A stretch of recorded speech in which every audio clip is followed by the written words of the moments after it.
She was 7 years old and lying on tile that never held heat, curled under the public library's return chute, with her knees pulled to her chest and her forehead turned toward the metal baseboard, as if she were listening for something inside the wall.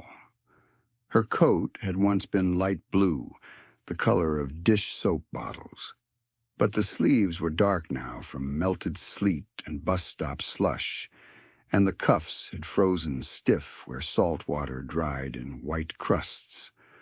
One shoe had a peeled rubber toe, and both shoes carried cardboard insoles cut from a cereal box, edges softened from weeks of wear until the cardboard had learned the shape of her feet. Her fingertips were mottled white and pink, then white again, and she kept them tucked in against her ribs except for one hand that still gripped a damp rectangle of paper with the pressure of habit, not strength. A pawn ticket.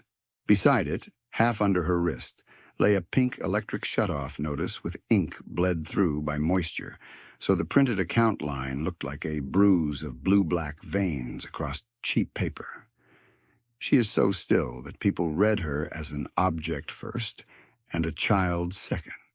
She is in the narrow blind angle between a returns counter and a bulletin board, layered with tax help flyers, grief group cards, and a faded notice about free flu shots from November.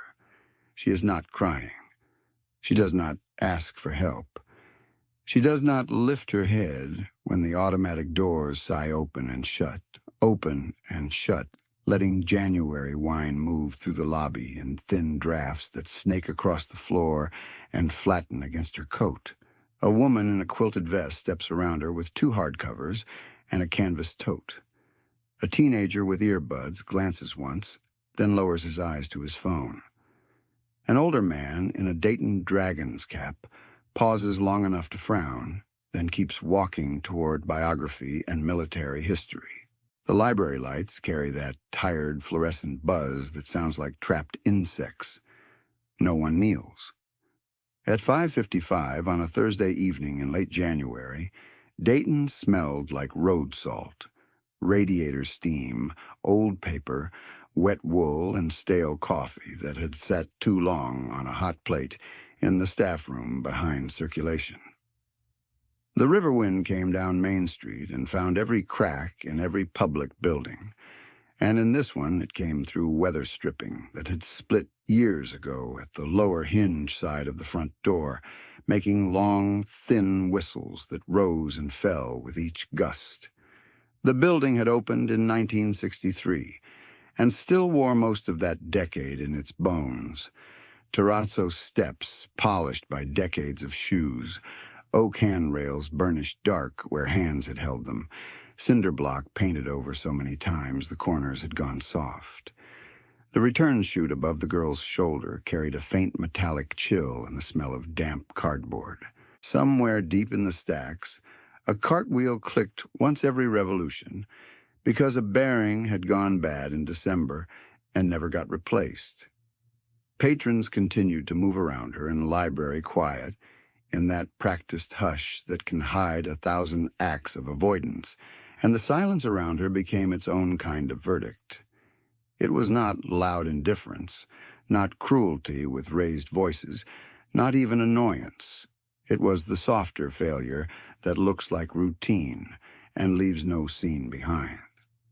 The security mirror above the lobby desk reflected the top of her coat, one sneaker, and the pink of the shut-off notice in a warped oval that made distances feel longer than they were. She lay beneath that mirror as if beneath shallow water.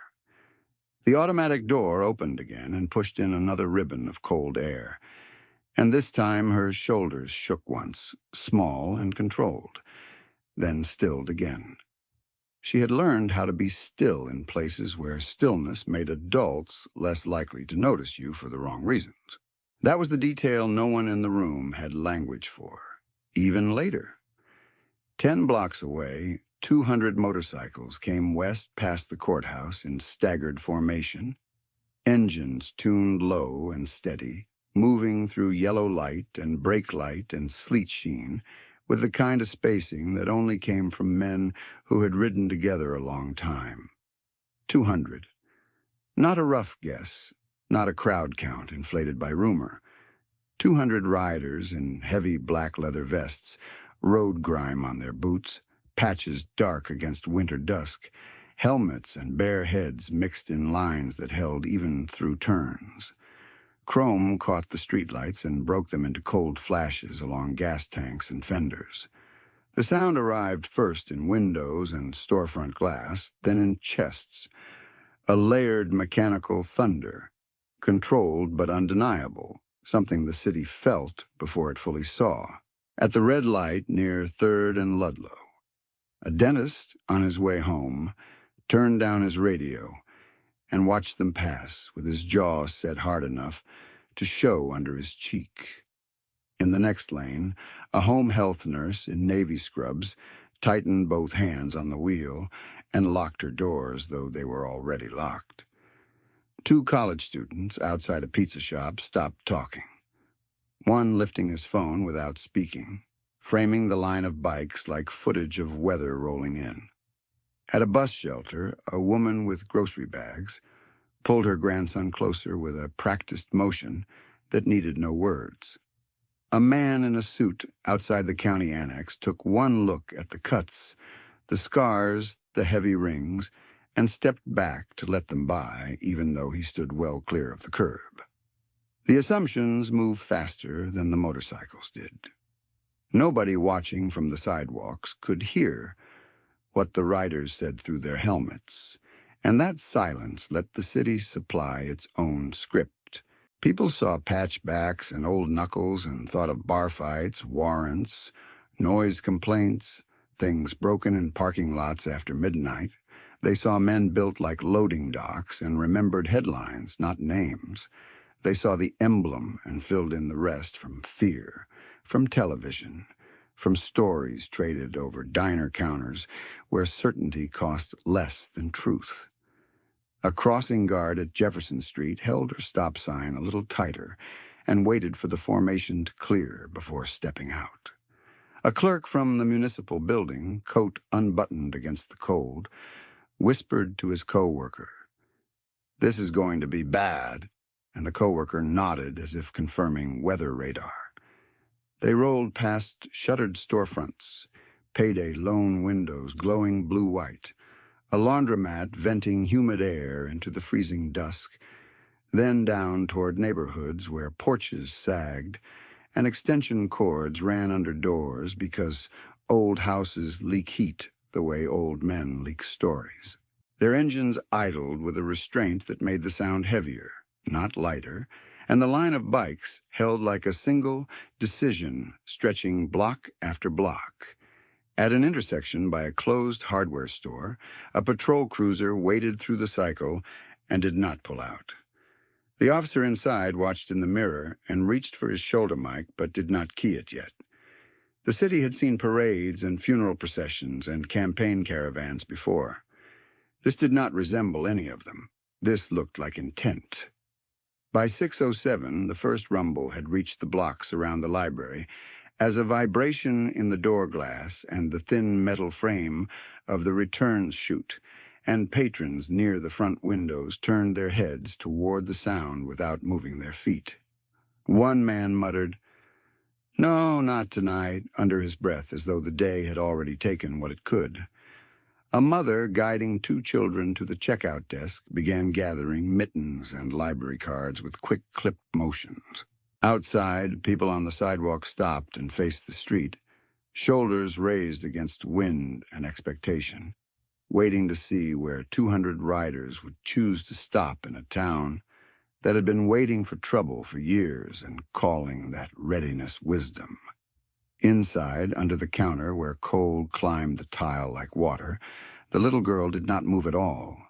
The front windows trembled again, not from wind this time, but from engines carrying low through brick and glass, and the woman at circulation, who had worked that desk for 13 winters and trusted routine more than instinct, looked from the clock to the entrance and felt routine step back.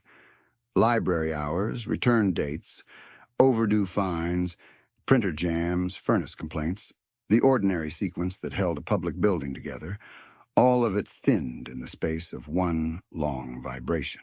The child under the return chute stayed folded into herself, forehead near the baseboard, pawn ticket damp in her hand, pink shutoff notice stuck to the tile by moisture and pressure and time.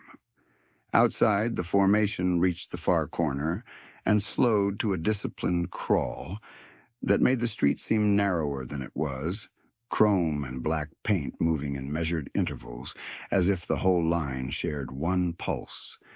People on the sidewalk kept their distance and watched with the tense curiosity reserved for storms and sirens. They expected spectacle.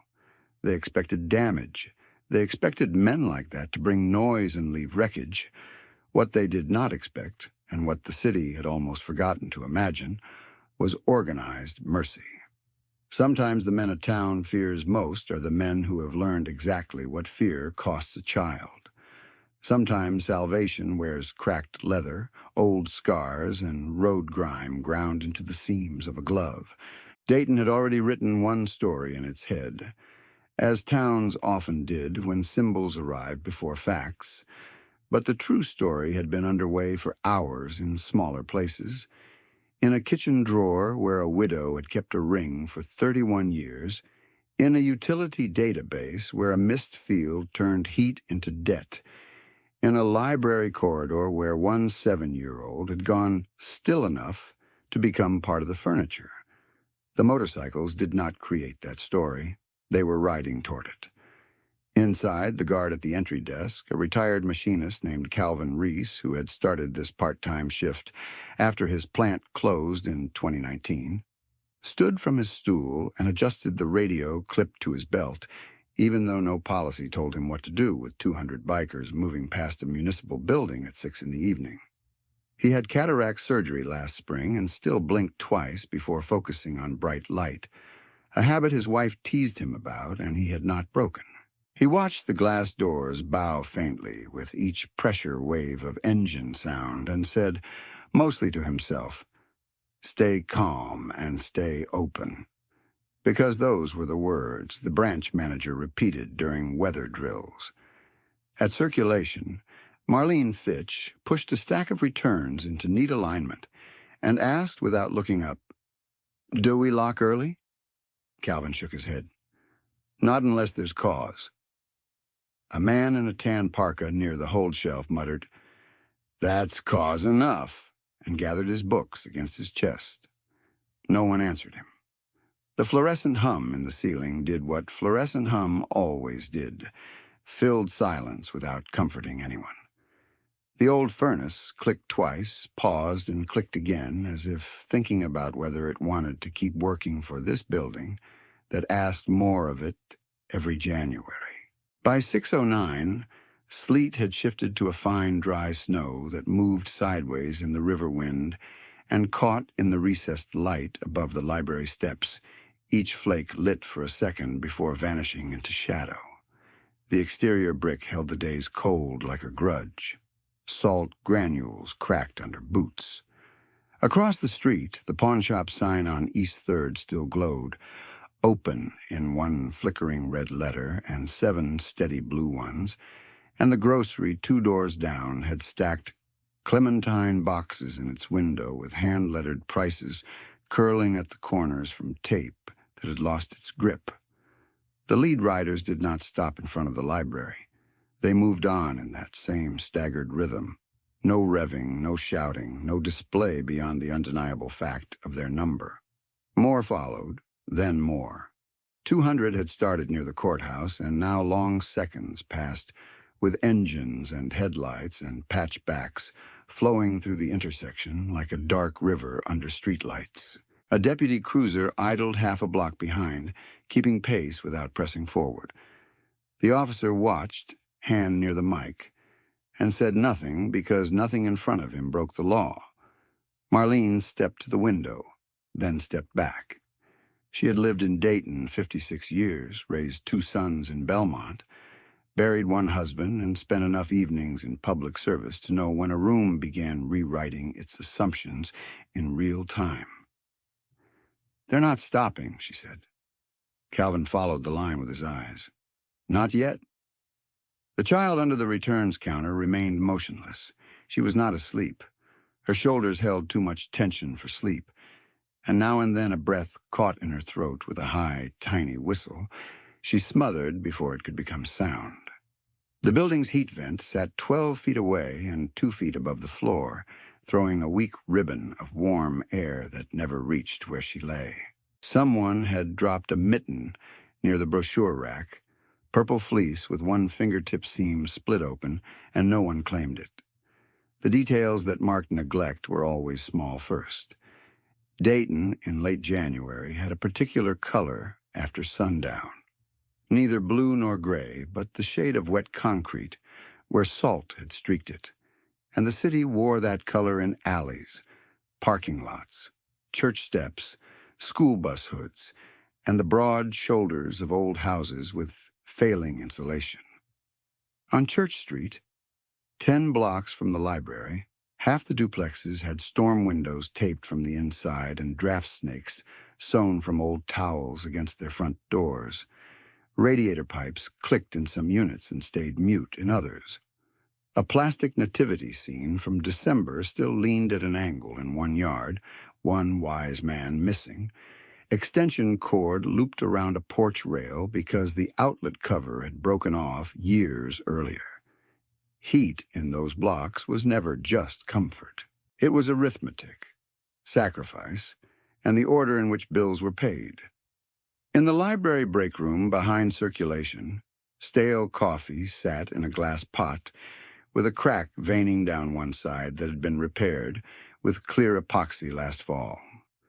Beside it stood a metal tin of powdered creamer, lid dented, and a corkboard pinned with notices: literacy workshop, blood drive, snow emergency route map, and a city memo warning staff to limit space heaters due to electrical load. The microwave door had to be lifted at the hinge to close.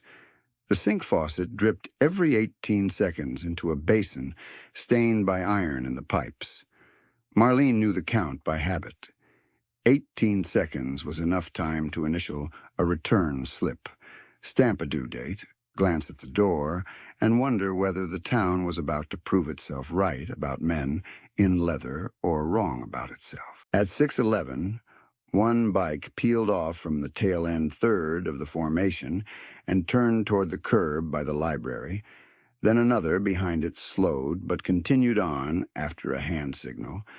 Gloved fingers lifted once and dropped. The first rider parked close to the no parking sign, killed the engine, and sat still for 2 breaths with both boots planted on salted pavement. He removed his helmet and set it on the handlebar. Gray threaded his beard. A jagged scar ran down his left cheek into stubble, the color of old steel wool. His shoulders were broad, but one knee straightened slowly, careful and practiced, the movement of a man whose joints remembered weather before forecast did. Dan Anderson looked through the glass at the fluorescent wash inside, at books and bulletin boards and people who stiffened when he met their eyes, and he felt the familiar wall rise that every institution gave him before he spoke a word. He had been seen as a problem in courthouses, emergency rooms, hardware stores, school parking lots, and job sites where the foreman looked at his record before his hands. He understood the script. He also understood cold. The wind cut through his vest and through the denim at his thigh where fabric had thinned. His tinnitus flared with the sudden absence of engine noise, a high tone in both ears that had followed him home from the Gulf and never left, and behind it he heard something else through the door when it opened for a departing patron. A soft, controlled intake of breath, then stillness. Marlene watched him step inside and tracked him from entry mat to bulletin board by habit more than fear. The lobby smelled sharply of wet leather, road grit, and the outside air he carried in, layered over paper dust and disinfectant from a mop bucket left near the restrooms. Water dripped from the hem of his coat, 3 drops on tile, then 2. He nodded once at Calvin, not warm, not hard, just acknowledgement. "Evening," Dan said. Calvin answered, "Closing in 19 minutes. Dan reached into his vest pocket and held up a folded flyer between two fingers. "Need 1 minute at the board." Marlene hesitated, then nodded toward the cork strip near tax aid notices. "Use the blue tacks. Red ones keep falling." He moved with a slight stiffness, favoring the left knee on the turn, boots quiet for their weight because the soles were worn smooth at the outer heel. Up close, his hands showed old cuts gone pale, and one knuckle enlarged from a break that had healed crooked. He pinned the flyer level by eye. Veterans Coat Drive, Saturday, South Linden Hall, drop-off from 9 to 3. At the bottom, in smaller print, was a phone number and 3 words in block letters: "No questions asked." The engine noise outside thinned as the last riders passed, receding block by block until only a distant roll remained, more felt than heard. People in the library breathed differently when it faded, shoulders lowering by degrees as if permission had been granted. The man in the tan parka left through the side door. A college student returned to the copier and fed in coins. Calvin sat back down slowly, stool creaking at the well. Dan rubbed his palms once, warming them near the vestibule heater that blew lukewarm air and smelled faintly of dust singed on coils. He planned to leave in under a minute. That had been the plan since he parked. Pin the flyer, warm his hands, get back to the road. The part of him that survived prison and war by keeping to the edge of trouble had no appetite for lingering in places with fluorescent lights and policy binders. Then he heard it again. Not loud, not dramatic. A thin whistle drawn through clenched teeth, followed by the minute scrape of fabric against tile from somewhere low and out of sight near the returns counter. Something caught his eye at floor level. One small sneaker, peeled rubber toe, cardboard insole visible where the tongue gaped open, toes pointed inward as if the body attached to it had learned to fold smaller than a child should have to fold. He turned his head toward the blind angle beneath the chute and stood very still, listening to the building breathe around him. Dan had learned that quiet could mean safety and could mean danger, and the difference usually came down to one small sound out of place. In Kuwait, it had been a hinge in a darkened structure that moved once and then stopped. In Chillicothe, it had been a cough behind him, in a corridor where no one was supposed to be. In bars, it had been a chair leg dragged half an inch over concrete. Here it was, a child's breath, pinched thin, pulled in through cold, tight lungs, held, and then released so carefully it barely disturbed the library hush. He did not think about whether he belonged in that moment. He turned toward it and moved. He crossed the lobby with his shoulders lowered and his hands open, the way he had approached frightened dogs behind chain-link fences and young recruits shaking after their first mortar round, and the motion made his left knee click hard enough for him to feel it in his hip. 49 years sat in him unevenly. The scar on his cheek tightened in winter. 2 fingers on his right hand did not close all the way since a wrench slip at a machine shop in 2004. The tinnitus climbed when engines stopped and fluorescent lights took over, leaving a narrow, high ring behind every other sound. None of it slowed him. 30 years of hard living had left their mark, but the reflex remained. If someone smaller was in trouble, he closed distance first. Under the returns counter, the shoe came into full view, then the thin ankle above it, then the curve of a shoulder under a wet coat. He crouched without speaking and saw her curled against the baseboard. 7 years old by the size of her wrists and the shape of her face. Not sleeping, not resting, but arranged the way children arrange themselves when they had learned the world rewarded silence. Her hair had been parted neatly at some point that morning, maybe by careful hands at a kitchen table, but wind and sleet had pulled strands loose and pasted them to her temple. Salt had dried in pale lines on her sleeves. The tile beneath her was colder than the air. Behind him, Marlene said, "Sir," and stopped there, voice caught between policy and uncertainty. Dan did not look back. "Need a minute," he said. Calvin half stood, then sat again when he saw the angle of Dan's body and where he was looking. The room changed around that sight line. A copier beeped and went unanswered. The automatic doors opened for a patron leaving with 2 mystery novels and closed again. Snow hissed against the glass. Nobody came closer. Dan let one knee settle to the floor, and the pain ran up his thigh in a blunt line. He ignored it. He had been 21 when he enlisted, 22 when he learned what concussive force did to hearing, 23 when he learned that coming home did not switch a body back to civilian settings. Dayton had met him after that in fragments. A warehouse shift here, a roofing crew there, 6 months sober, then not, then sober again. A marriage in a rented duplex off Keowee that lasted 8 years and ended in paper plates and quiet voices because they had already run out of volume. A son who stopped answering calls before he stopped reading the envelopes. He kept those envelopes anyway, 12 of them in a shoebox under his bed, unopened not because he did not care, but because he cared badly and late, and did not know how to make either thing useful. The scar on his cheek came from a bar glass in 1998.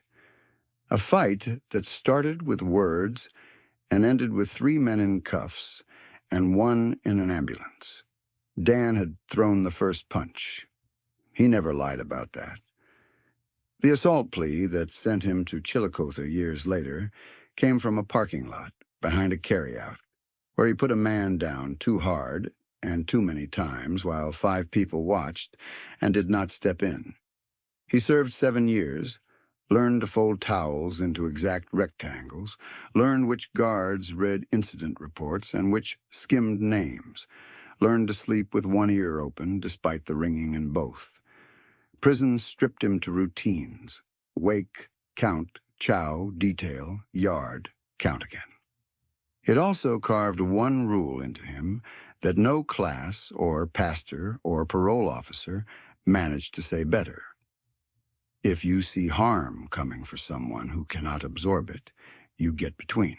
He had violated that rule in his own house once, years ago, by staying out too late and coming home too angry and letting the walls hold what should have been said plain. He had not hit his wife. He had still failed her. He had failed his boy by teaching him that apologies could be deferred. By the second winter after his release, he finally understood that neglect and aggression were cousins, not opposites, and both left children quiet in the wrong ways. That understanding did not make him gentle by nature. It made him exact in moments like this. He set 2 fingers near the girl's wrist, not touching yet, letting her see his hand first. Her eyes opened a fraction wider, but she did not flinch. Her pulse tapped fast beneath skin gone cool. She smelled like wet wool, old paper dust, and outside air. There was another smell beneath it, the metallic, dry smell of a building heat system, running hard and failing at the edges. "Hey, kid," he said low. "You're not in trouble?" No answer. Her breathing stayed shallow and measured, each inhale threaded through a tiny whistle, as if her throat had tightened around cold. The hand that held the damp slip of paper did not unclench. He eased off one glove with his teeth and tucked it into his back pocket. Bare fingers met tile, and the cold climbed into his palm instantly. He slid his leather jacket off his shoulders, heavy with road chill and the scent of gasoline, and spread it over her carefully, leaving her face and hands uncovered so she would not feel trapped. She watched his hands the whole time. Children who had been moved around by adults without warning always watched hands. Marlene came 3 steps closer. Should I call an ambulance? Dan kept his eyes on the girl. Call if you need policy covered, he said. Ask for a pediatric warm-up. No sirens. Calvin was already lifting his radio. I'll handle it. Marlene hesitated. I didn't see her come in. She came in cold, Dan said. That's enough for now. The child's gaze shifted from his face to the vest under his open flannel, to the patch, then back to his cheek scar. Fear did not spike in her expression. Assessment did. She had the look of someone sorting adults into categories with very little data and very little margin for error. Her lips were pale. A small nick, healed at the edge, ran along her lower lip, where winter had split skin and time had closed it without ointment. Dan had known men who performed toughness like theater. He had done it himself when he was younger. Real toughness looked quieter and smaller than people expected. It looked like a 7-year-old conserving heat under a returns chute, while grown people stepped over her shoes. It looked like not crying because crying had not produced help before. She was not crying. That was what struck him hardest. And later, it would sit in Marlene's memory like a weight she could not set down. He shifted his position, taking pressure off his knee, and caught sight of the papers near her hand. The pink notice was damp enough that the corner had bonded to tile. He read the top line upside down. Disconnection scheduled. The date line was tonight. The account number sat below in smeared digits.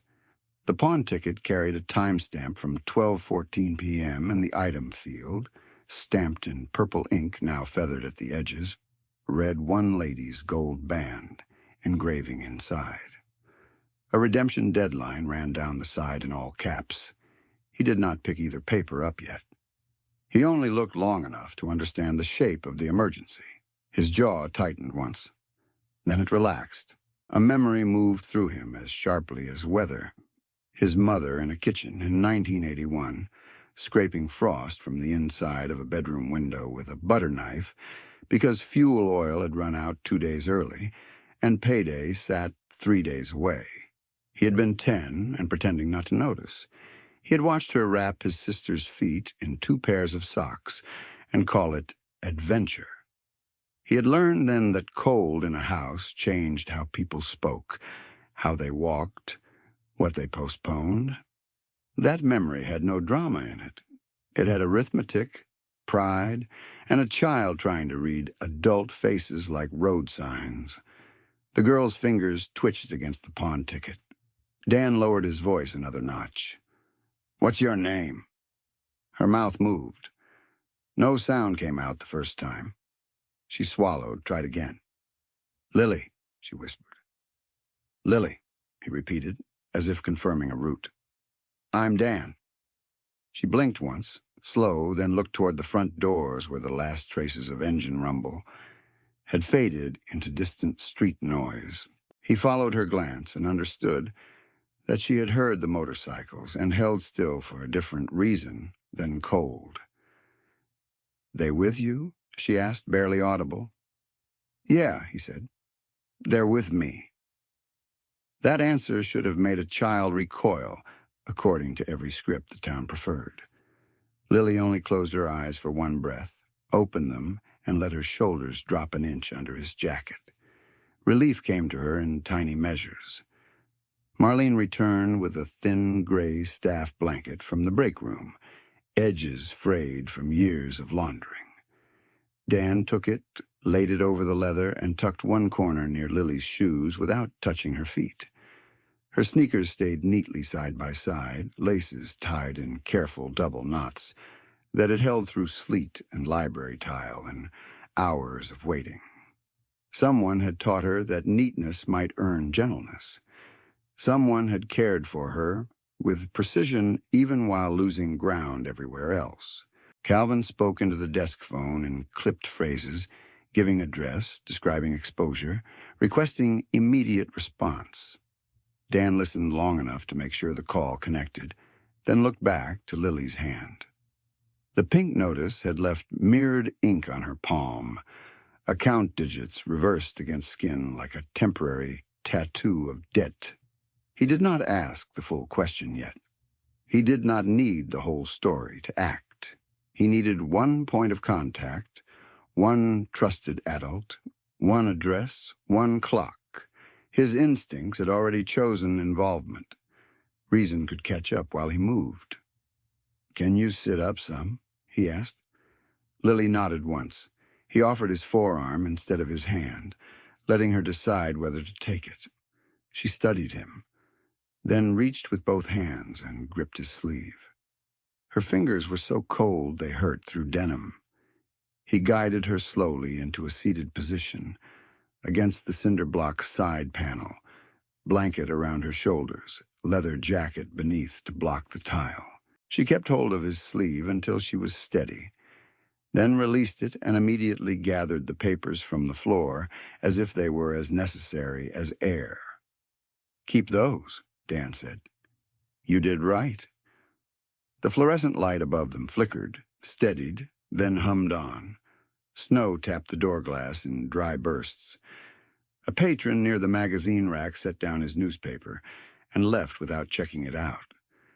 Marlene stood by the desk with both hands wrapped around a mug she had forgotten to drink from, watching the scene with a face that had lost its practiced public neutrality and taken on something older, closer to shame. Lily turned the pawn ticket over and over between her thumbs, paper softening at the corners. She looked at Dan again, searching for permission to say what came next, and he held still, giving her the quiet she seemed to require for hard words. When she finally leaned toward him, it was only by a few inches, and her whisper was so thin he had to angle his head to catch it. The sentence began in a child's voice and carried the weight of a whole household. "Grandma sold her ring to keep the heat on," Lily whispered. Each word pressed through chattering teeth she kept trying to still. "Please don't let them take the house cold tonight." Dan held her gaze and nodded once, but the papers in her hands were already giving him the larger shape. The pink notice had tonight's date. The pawn ticket had a timestamp from early afternoon and a claim number smudged by sleet. There was no theater in it, no dramatic flourish, only arithmetic and sequence. Ring gone at 12:14, shut off pending by evening, child in a library corner by dusk. He had seen enough systems to recognize when one had failed by procedure. Marlene stepped closer with a legal pad she had grabbed from the desk, then stopped at the edge of the returns area, like an invisible line still held. Her face had gone pale beneath fluorescent light. "She's been here longer than I thought," she said. "I didn't understand what I was seeing when she first came in." Dan looked up at her, then to Calvin by the phone. "How many saw her?" Marlene swallowed. "I can check the front camera counter and the desk notes." "Check." By 6:15 on that Thursday in late January, the library had grown unnaturally careful, as if everyone inside understood they were standing in evidence and did not want to leave new prints. The automatic doors opened for two patrons, leaving and shut again with their usual hydraulic sigh. Snow traced dry lines against the glass. The furnace kicked, hesitated, then resumed with a soft metal tick from the ductwork above reference. Dan could hear every small mechanism because his tinnitus climbed in silence, a thin, relentless ring threading through the room. Marlene went to circulation, pulled the monitor feed, then the handwritten tally sheet they used for hourly traffic, when the door sensor glitched. Calvin crossed over to confirm times from his desk log, tapping entries with a thick index finger. They worked quickly and quietly, and the numbers stopped being abstract almost immediately. "She came in at 1:22, Marlene said, not looking at anyone when she said it. There were periods where she was partly hidden by the returns shelf. People still saw enough. Calvin read from the page as if testimony required plain rhythm. 41 people passed this angle between 1:22 and 5:55, 41. Assistant pastor from New Grace, deputy in winter patrol jacket, 3 city clerks from permits, school aide from Jefferson Crossing, 1 mail carrier off shift, 2 PTA mothers, 1 neighbor from Church Street I know by face, and 32 other patrons who slowed, looked, and kept moving. The words landed harder because he did not raise his voice. Marlene added, "A teenager at 3:04 asked if she was waiting for someone." Then he left. A woman in a quilted vest set books in the drop and stepped around her. A man in a dragon's cap paused and frowned and kept walking. She pressed her thumb to the bridge of her nose. At 4:11, I saw the pink notice near her hand and thought it was scrap paper. Dan listened without moving his face. Inside, old anger started in the same place it always started, low and hot. But he had long ago learned that anger made poor first aid. He kept one hand open near Lily's shoulder where she could see it. She held the pawn ticket in both hands like a receipt for survival. 41, he repeated. Calvin nodded once. 41. No one in the room defended the number. No one explained it away. Library quiet wrapped around them and turned accusatory. The man by magazines had already left. The college student at the copiers stood with one page in his hand and eyes fixed on the floor, then slid the page into his backpack without folding it and walked out through the side door. Marlene remained at the desk with the legal pad held against her chest like something brittle. Dan shifted on his knee, felt the joint protest, and stood slowly so he would not show the pain in front of Lily. He was broad enough that standing changed the geometry of the little returns alcove, gave it a back wall where there had been open air. He looked at the security mirror above the lobby and saw himself in it. Scar at left cheek, gray in beard, leather vest patched and road-worn. A man most people had already judged before he cleared the threshold. He had no illusions about that. What still surprised him after all these years was how often judgment chose the wrong target. He turned back to Lily and crouched again to keep his eyes level with hers. You did what you had to do. You found light. You found people. You held your papers dry as you could. That was smart. She watched his mouth as he spoke, testing whether words and tone matched. Children did that when promises had failed them before. Her shoulders eased a fraction under the blanket. She still did not cry. At 6:19, the snow thickened outside for less than a minute, then thinned again, and cold pushed through the split weather, stripping in a long whistle that moved across tile and under the returns desk. Dan felt it hit his wrist like a blade. He reached and tucked the gray blanket tighter around Lily's sides, leaving her hands free for the papers. Marlene came forward with a small foam cup of warm water from the break room sink. Not hot, she said to Lily. Just warm. Lily took it in both hands, sipped once, and handed it back without spilling. Her fingers shook against the cup rim. She looked to Dan before she looked to anyone else. Calvin kept his voice formal, maybe because formality was the only steady thing he had. EMS dispatch acknowledged. Unit en route. Non-emergency pace. Dan nodded. Good. He waited a beat. No one moves her unless she asks. Understood, Calvin said. The legal pad remained on the counter with the count and times and names, black ink on ruled paper. 41 looked different written down. It looked deliberate. Marlene stared at it, then tore the page free with careful hands and set it beside the phone, as if she were preserving a record that would matter later, if only to her own conscience. Dan reached for the edge of the pink notice now, lifted it gently from the tile, and read the account number again through smeared ink. 44721. He read it twice until it stuck.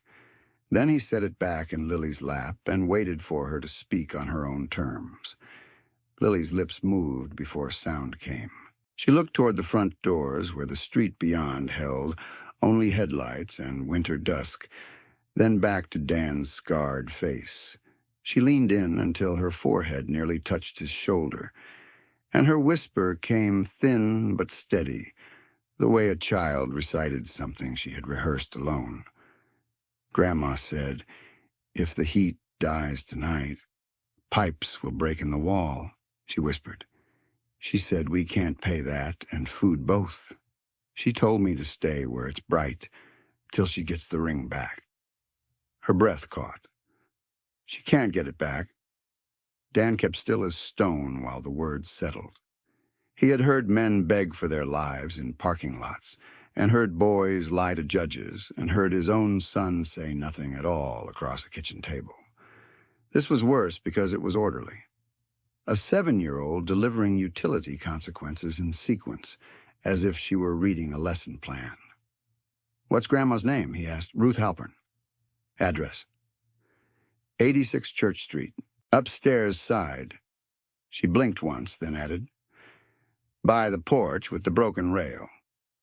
He nodded like he was confirming route markers. "You did good remembering." Lily tightened her hold on the pawn ticket and looked down at the line where the item was stamped. The purple ink had feathered into the paper fibers. "It says she has till Monday," she whispered. "But shut-off is tonight."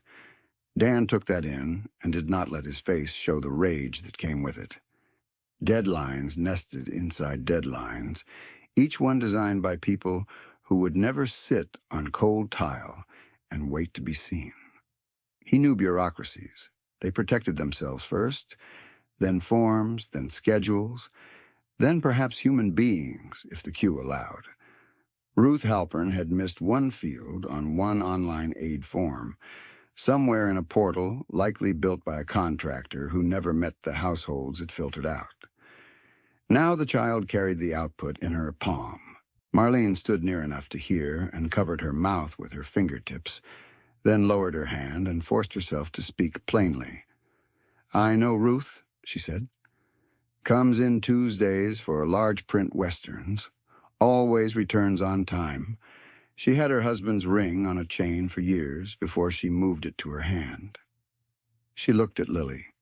"You're her Lily from the craft table." Lily nodded without looking up. Marlene's next words were rough with held-back shame. "I walked past you twice today." Lily did not answer. She folded the shut-off notice along an old crease and then flattened it again, as if keeping it neat could keep it from becoming final. By 6:24, the library's closing announcements started over the intercom in a recorded voice too cheerful for the hour. 10 minutes remaining. Please bring selections to circulation." The message floated over returns, reference, and periodicals alike, indifferent and precise. Dan stood as it finished, every joint in his back registering the movement. He looked at Calvin. "Need the lobby clear in 2 minutes." Calvin straightened. "On what authority?" "On mine," Dan said, then softened his tone. "And on common sense. Child's cold. We need space." Calvin held his gaze, measured him, and nodded once. "I can clear it under safety discretion." Marlene moved immediately to the desk mic and made a live announcement, voice steady now because action had replaced hesitation. Patrons remaining were asked to check out at the side station and exit through the south door due to a medical response. There were no complaints. Coats were gathered, zippers pulled, books hugged to chests, and the last few people left in quick, quiet lines, shoes squeaking on salt-wet tile. Dan waited until the room was nearly empty, then stepped to the lobby phone alcove where the security mirror showed him, at an angle, scar and beard and vest stark under bad light. He took his burner from inside pocket, thumbed to one saved number, and watched Lily in peripheral vision while it rang once. The call connected. "Church Street now," Dan said. "Bring blankets, fuel cards, and cash for utility account. 44721. Need 4 to the all-night kiosk, 2 to East 3rd Pawn with ticket redemption, 20 to the duplex for wood and window seal. Quiet entry. No colors at the door. A voice on the other end asked one question. How many? 200 standing by, Dan said. Rolling splits. He ended the call before any reply, slipped the phone back into his vest, and returned to one knee beside Lily as if he had only crossed the room to check a clock. He did not explain. He did not promise what he could not yet place in her hands. He just held out his forearm again. Stay with me, he said. Lily took his sleeve in both hands and nodded. Outside, for one suspended beat, the street remained ordinary. Then the glass in the front doors gave the faintest shiver, as if something heavy had turned onto Maine from a distance. The shiver in the glass became a tremor in the metal return chute, then a pressure in the tile, low and steady, the kind of sound that did not stay in the ears but moved into knees and sternum, and the soft places under the ribs. Dan felt it through the heel of his hand where it rested near Lily's blanket. Calvin felt it in the legs of his stool before he stood. Marlene felt it in the coffee, still sitting untouched beside the legal pad, the surface quivering in rings that matched the pulse outside. No one in the lobby spoke for 3 full breaths. By 6:26, the second wave of engine noise rolled down Main Street and bent around the corner by the municipal annex, not loud in the way of reckless throttle, but immense in aggregate, disciplined and layered, each motor held at a controlled idle that made the whole sound heavier than revving ever could have. Snow hissed against the entry glass. The fluorescent tubes above circulation hummed at their own thin frequency. Underneath both, the motorcycles kept coming, and the building itself seemed to register their approach in bolts and panes and old ductwork. Lily tightened both hands around Dan's sleeve and looked toward the doors without lifting her chin. Her eyes tracked sound before sight, the way frightened children did when they had learned that looking too soon could bring the wrong adult into focus. Dan shifted so his body blocked the direct line from the entrance to the returns alcove and set his open palm on the floor where she could see it. He did not tell her it would be fine. He had no use for soft lies. Calvin moved to the vestibule and checked the lock override, then looked back. Street's filling, he said. Keep south door clear, Dan replied. No crowd in the front. Marlene was already lifting the phone receiver with one hand and pulling the side blinds halfway with the other, not to hide what was happening, but to stop people on the sidewalk from pressing to the glass. She had crossed from alarm to procedure in less than a minute, and procedure suited her better. EMS called back, she said. 2 minutes out. No lights, no siren. Dan nodded once. The rumble climbed, dipped at the light, then climbed again. He knew that cadence. Formation riding through city cycles always sounded like weather meeting traffic. The first headlights swept across the library windows, white arcs over salt-streaked glass, then vanished as bikes took position beyond the frame. Another set replaced them, and another. At the curb, boots hit pavement in measured intervals. Engines remained running at low idle, and gloved hands signaled in short, precise motions that carried farther than voice. Dan did not need to see each rider to know who had arrived where. He could hear spacing in the motors and read rank in the timing. The old instinct that had kept him alive in convoy lanes and prison yards did its count before his eyes did. When he stepped to the vestibule and looked out, the count resolved into certainty. 200 motorcycles. 200 riders. Not one more. Not one less. They held both sides of Main from the library corner to the crosswalk and down half the block, staggered in 2 long files with gaps cut for emergency access and pedestrian lane. Rear tires aligned, front wheels angled uniformly toward curb so no one needed a second move when orders changed. Chrome caught streetlight in cold flashes. Exhaust plumed white in the January air and drifted low over salted asphalt. A few riders had zipped winter shells over their cuts as instructed, patches hidden at the institution door, not from shame but from strategy. They were here to solve a problem, not announce a brand.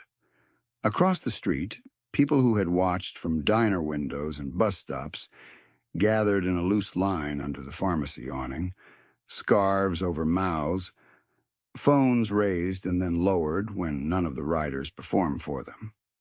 A deputy cruiser idled at the far intersection. The officer inside kept both hands visible on the wheel and did not key his mic. He was watching logistics, not provocation. Marlene stood just behind Dan and took in the formation with a face gone still. She had expected noise. She was seeing structure. A rider at the front dismounted and crossed to the library steps carrying a folded stack of wool blankets cinched with cargo straps. He was broad, late 50s, silver stubble, right hand missing the tip of one finger. He stopped at the door and waited until Dan opened it.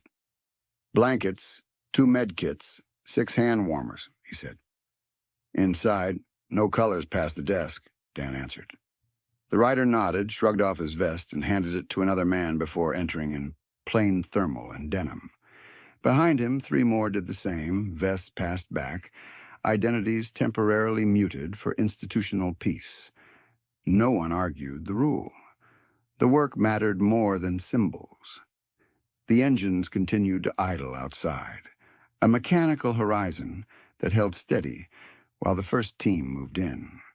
The sound pressed through the glass and into the tile where Lily sat, and Dan saw her shoulders tense at each fresh surge from the line. He crouched beside her again. "Hear that?"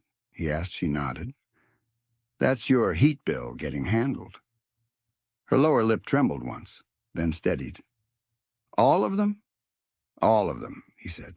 The ambulance arrived at 6:29 with parking lights only, no siren, white box body easing between 2 open lanes the riders had left clear by design. No one had to be told where to move.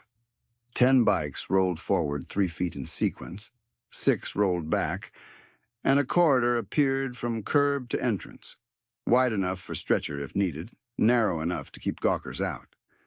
The paramedic pair stepped out into engine haze and looked up at the line of men, then at Dan in the vestibule. Their faces showed the same quick recalculation Marlene had gone through minutes earlier. "Pediatric exposure?" the lead medic asked. 7-year-old female, conscious, cold, steady breathing with mild wheeze, Dan said. "No trauma. She stays inside of me unless she says otherwise." The medic gave a short nod. "Understood." Beat by beat, the second phase began, and this one was quieter than the arrival. Riders peeled by assignment, not by emotion. 20 bikes broke from the east file and turned toward Church Street with cargo slung in bedroll nets, split oak bundles, plastic window film, tape, caulk, 2 portable ceramic heaters still boxed. 12 moved south to the all-night utility kiosk near the transit center, where payment terminals stayed lit after office hours. 4 headed for East 3rd to wake the licensed pawnbroker named on Lily's ticket and redeem against the printed claim number.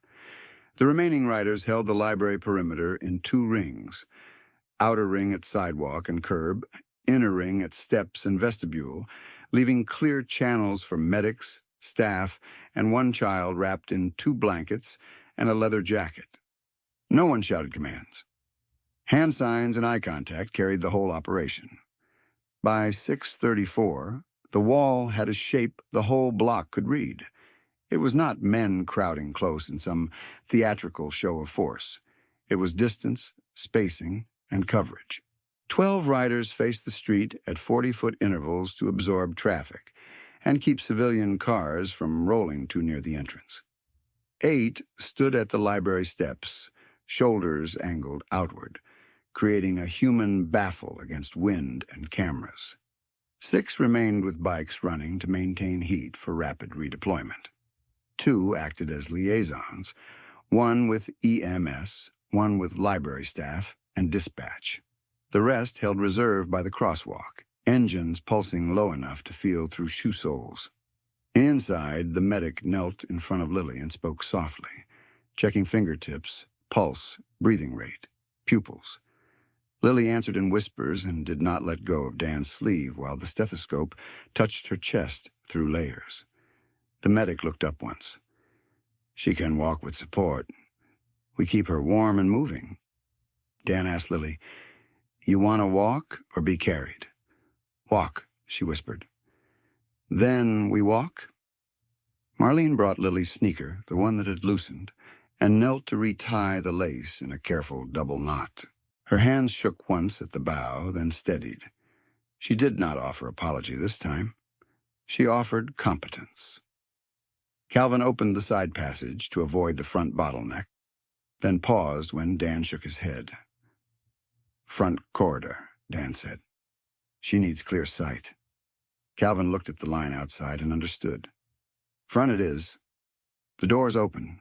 Cold came in first, sharp with salt and exhaust and river wind, then held back as the inner ring shifted one half step and made a channel from threshold to ambulance door. Lily stepped into it between Dan and the medic, wrapped to her chin, pawn ticket and shut-off notice tucked inside the blanket at her chest. The riders nearest her lowered their eyes or turned slightly away, giving privacy by posture. Not one reached out. Not one spoke her name. Protection without claim. On the sidewalk, the crowd under the awning went silent as she passed. A woman who had been recording lowered her phone to her coat pocket. The deputy at the corner took off his gloves one finger at a time and put them back on, watching the corridor hold. Across the street, the pharmacy clerk pressed a hand to the glass and did not move. The wall moved with Lily and never closed on her. That was the crucial detail. It stayed at a measured distance, always between her and the weather, her and the cameras, her and any delay that could grow out of confusion. At the ambulance step, she hesitated, turned, and looked back toward the library lights. Dan followed her gaze.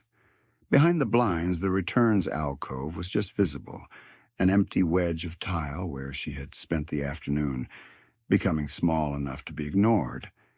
He touched 2 fingers to the blanket edge near her shoulder. "You're not going back to cold," he said. She studied his face, then nodded once and climbed into the ambulance seat with the medic's hand under her elbow. Dan stepped in after her, only when she reached back and found his sleeve again. Outside, the remaining engines kept a low, synchronized thunder at the library, while deployed teams reported in over burner phones and gloved nods. Utility kiosk line cleared. Payment processing. Account 44721 moving to paid status, pending confirmation printout. Pawnbroker awake, paperwork requested. Redemption in progress with original ticket. Church Street team at the duplex. Porch rail broken exactly as Lily said. Draft points marked in blue tape. Oak coming through the side gate. The wall held until each task had a witness and a receipt. Within 9 minutes, the first confirmation started coming in. Not as celebration, just clipped facts delivered through cracked phone speakers and gloved hands.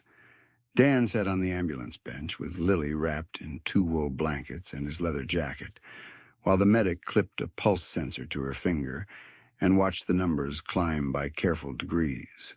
Outside the rear doors, engines held a low, steady idle, and each vibration came through the metal floor in slow pulses that matched the heater fan. Dan's burner lit with the first callback. "Utility kiosk," the voice said. "Account 44721 paid in full. Arrears 118463 plus new cycle deposit. Printed receipt in hand. Timestamp 6:41 p.m. Clerk named Denise Porter. Shut off, canceled in system while we watch the screen. Copy, Dan said. Photograph receipt front and back. Bring original to church. A second call arrived before he pocketed the phone. Pawn is handled. Ticket matched. Ring redeemed at 6:44. Broker logged item release and signed duplicate. We got both copies. Bring ticket, release form, and ring together, Dan replied. No separate carriers.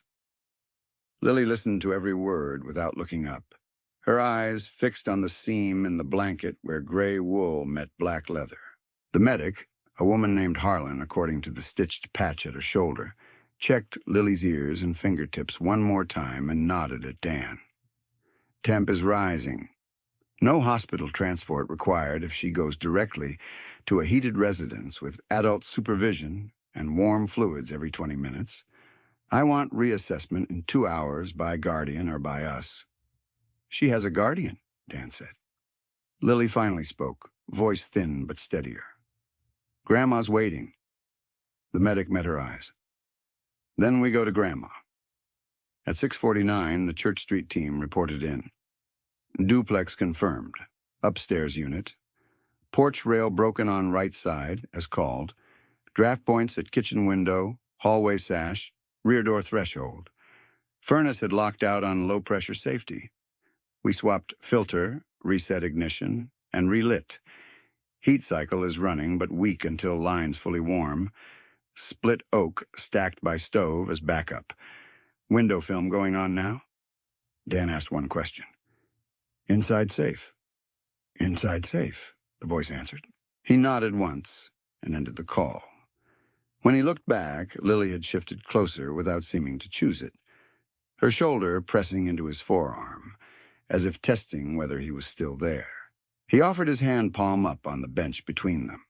She placed both of hers over his rough index finger and held on. The convoy from Library to Church Street moved at neighborhood speed, with hazard lights and no horn, 20 bikes ahead, ambulance-centered, 20 behind, the rest fanning out by cross streets to keep intersections clear without blocking civilian traffic. Snow had stopped by then, leaving the roads wet and black, and porch lights on narrow houses made small amber pools over shoveled walks and busted steps. People stood behind curtains and storm doors watching the procession pass, and for once nobody mistook quiet coordination for chaos. At the corner of Church and Kellogg, the deputy cruiser that had lingered all evening pulled in parallel and paced them for 1 block. The officer lowered his window and spoke to Dan at the next stop. I should have keyed in earlier, he said. I saw the girl at the library entrance around 4 and thought staff had it. Dan held his gaze. Now you know they didn't? The deputy nodded, jaw tight. I know. He looked toward the ambulance where Lily sat, visible through fogged glass. Need a formal statement? Calvin and Marlene have the count sheet, Dan said. 41 passers. Timestamps. I'll collect it tonight, the deputy replied, and this time he keyed his mic. When they reached 86 Church Street at 7:06, the duplex looked exactly as Lily had described. Narrow porch, broken right rail wrapped in old duct tape, upstairs light on in the front room, and a strip of cardboard tucked along the bottom of the main door as a draft block. 2 riders stood by the walkway with boots wiped clean before stepping inside. Another had already laid flattened boxes over the worst ice patch near the steps. No one smoked near the entrance. No one leaned on the rail. Ruth Halpern opened the upstairs door before anyone knocked. A small woman in a faded green cardigan, with one cuff unraveling and reading glasses hanging from a chain. Her hair was pinned back in a hurried knot, and her face carried the stretched stillness of someone who had been counting minutes against disaster. She saw Lily first, then Dan, then the line of riders down the block, and the expression that crossed her face was not surprise so much as a release so sharp it made her grip the door frame to stay upright. Lily girl, she said, and the words broke in the middle. Lily stepped forward on unsteady legs, blankets slipping to her elbows, and Ruth folded around her without fuss or theatrics, one hand at the back of her neck, one over her shoulders, eyes shut hard for 2 breaths. Then Ruth looked up at Dan as if she had to verify he was not temporary. "Did they cut us?" Dan shook his head. "Paid and canceled." A writer named Morales came up the stairs carrying a clear document sleeve and set it on the kitchen table under the overhead bulb. He laid everything out in sequence. Utility receipt with kiosk timestamp 641, payment confirmation printout showing 0 immediate balance due, pawn redemption release signed and dated, original pawn ticket damp but legible, and a small cloth pouch sealed with a strip of blue painter's tape marked "Ring" in block letters. He stepped back and kept his hands where Ruth could see them. "Ma'am," he said, "please break the tape yourself." Ruth's fingers trembled as she peeled the tape and tipped the pouch into her palm. The wedding ring landed with a soft metal click, plain gold worn thin at one edge, inside engraving still readable when she turned it toward the light. She did not put it on. She stood very still with it cupped in her hand, then crossed to the chipped hutch by the sink, opened a cracked porcelain sugar bowl with blue flowers, and set the ring inside as if returning it to a place that had been waiting. She replaced the lid carefully with both hands. In the hallway, the furnace clicked, hesitated, then pushed a stronger breath through the vent. Warm air moved out low and dry, carrying dust and old metal smell, then settled into the room. Lily turned toward that vent like a plant toward sun. One rider slid a wooden chair 3 feet closer and draped an extra blanket over the back. Lily climbed into it without being asked, still holding Dan's finger with both hands, knuckles pale from grip. The vent air lifted loose strands of her hair and pinked her cheeks by degrees.